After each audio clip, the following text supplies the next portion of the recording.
is a dire situation in the territory when it comes to the continuous drought we've been dealing with for more than a year now. The U.S. Virgin Islands Department of Agriculture is asking both the farming community and families to please conserve water. I recently caught up with Positive Nelson, the commissioner of the VI Department of Agriculture, to learn more on just how bad the drought is, what citizens can do to help, and what they're doing to help. What is your message to Virgin Islanders and visitors when it comes to conserving water right now? To Virgin Islanders visitors in the Virgin Islands, understand that we are in a drought. Water source is not what we think it is. We need to practice conservation methods as much as possible. That includes not only saving and harvesting water, but also creating ground cover. There are plants you can create for ground cover, having shed for your animals so that there's shade, even if it's shaded trees that they can go under. It's important that you're able to keep them cool and keep them watered the best way you can. You will have, if you don't have capacity, you're going to have to make that investment. Remember, you have to manage your flocks. You got to ensure that you're not you're not overpopulating your grounds at this point. And where you can, we want for you to store hay, store grass. There may not be grass growing at your place, but there's some now growing up along the side roads, and you will have to go out and do some harvesting of your own grass. Most of the animals in the Virgin Islands are grass-fed animals. It's a good thing, but it's a challenging thing when the rain is not falling to help the grass grow, and we have limited water to actually water grass, so we don't know when we're going to come out of this drought. And even the department right now is having challenges. We're going to have to ration the water that we give to individuals, limit the capacity of water that individuals can pick up per day. We've been trying to keep that limited right now, and it's hard because we know individuals, particularly those with animals, have been coming in and going over the capacity.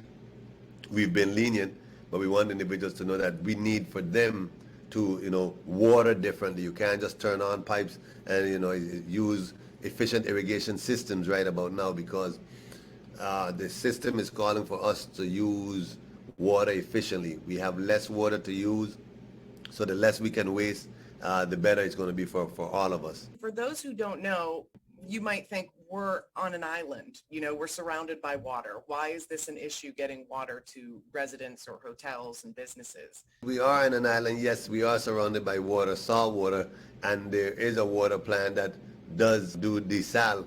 However, with the demand on the water use, with individuals, whether it's washing cars or doing other things, that's creating challenges. We have to remember that the water on the ground, the aquifer, which we think we have, is not at the capacity that it was. There's saltwater intrusion there now.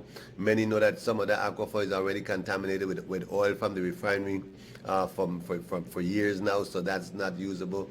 And the water is running off. The water is not soaking into the land, so the aquifer is not being recharged at the same pace that it's being utilized. So, we as government, we're going to have to do some damming. We're going to have to do some mitigation to, one, slow the runoff, allow more draining to happen inside the earth so that the aquifers can actually be recharged.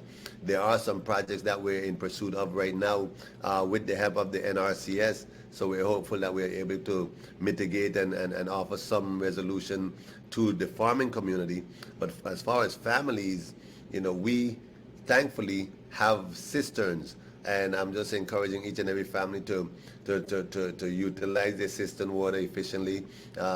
Even the municipal water systems watch what we waste, because it is challenging. It is a burden on the system during these times. It's all of us are going to have to work together to sort of ensure that we don't run out.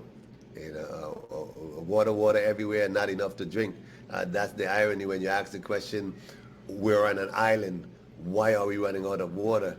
Well, it costs energy to produce water from salt, and all of those things are going to add to the cost of providing water to the general public. We can get to this, but it's going to take us being responsible stewards of our natural resources. And we're going to have much more on my conversation with Commissioner Nelson Friday here on USVI News, when we'll hear more on his advice for livestock farmers throughout the Virgin Islands.